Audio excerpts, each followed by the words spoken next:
Give it up for Shawn Donnelly.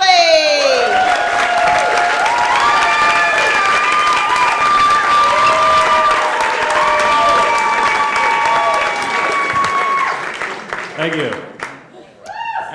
As you can see, I'm a tall, thin fellow. Here's what happens when you're tall and thin. People will be describing to you how big someone is, and they'll always say the same thing. They'll be like, this guy was big. He was like your height, but with muscle. It's like me telling a short, fat person, this guy was big. He was like your weight, but tall. This guy was smart. He had like your head, but with brains in it. I'm telling you, this guy was handsome. He looked like you, only attractive. You want me to keep going? I can keep going. This guy was successful. He had like your bank account times 1,000,000. This guy had a huge cock. He had like your cock, only visible. I've actually gotten thinner recently. I wanted to feel better, so I started eating healthier. I started consuming a lot of kale and the good cereal and not 17 beers per night. And it worked. I've lost like 15 or 20 pounds in the past year, and I feel great.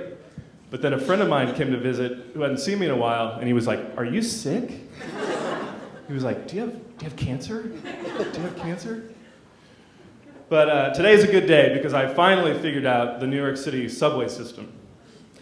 Yeah, it took me a while, thank you. I'm not from around here, I'm from Illinois, but I now know the proper etiquette for getting on a subway train. And here it is. Ladies first. Bums second. Trannies third. Ex-cons fourth. Bleeding people fifth. Amputees sixth. Fat hipsters with vomit on their skinny jeans seventh. Dwarves with face tattoos eighth. And if there's any room left, the Dutch. Hey, I don't make the rules. Let's just tell you how it works down there.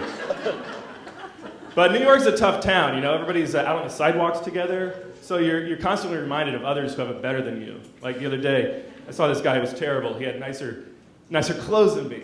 He had a hotter girlfriend than me. Even his dog had a bigger dick than me. It was rough on the confidence. And my apartment sucks. Here's the moment I knew I was living in a small, crappy apartment. I was watching the original Rocky movie. You know, Rocky? And you're familiar. It got to the part where they showed Rocky's apartment, and it was just a shithole, like dark and smelly.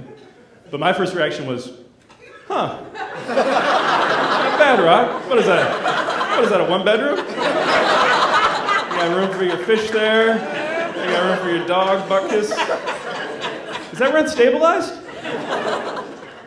And the walls in my apartment are so thin. Like, the other day I overheard my neighbors having sex.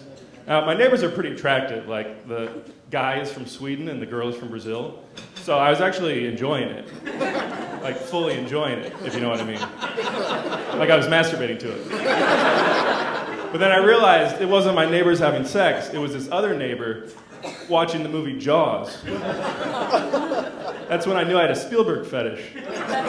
So now I'm running Munich, Schindler's List, Catch Me If You Can, Saving Private Ryan. First 20 minutes of Saving Private Ryan, so hot. You say the word Normandy and I just lose it. I don't even have to touch myself. I used to live in a studio apartment. I like that another name for a studio apartment is an efficiency. Like, yeah, that's it, I'm just being efficient. Just keeping things compact. Cut out all that wasted movement between rooms. I like to be able to just eat, and then wash my dishes, and then shit. All without moving my pivot foot. Eat, wash, dump. In fact, I want to get something even smaller, you know? Like, ideally, I'd move into like a Starbucks bathroom with a cot. You know, you got your sink there, you got your toilet, they're bringing you Frappuccinos. All right, that's my time. Thanks a lot. Have a good night.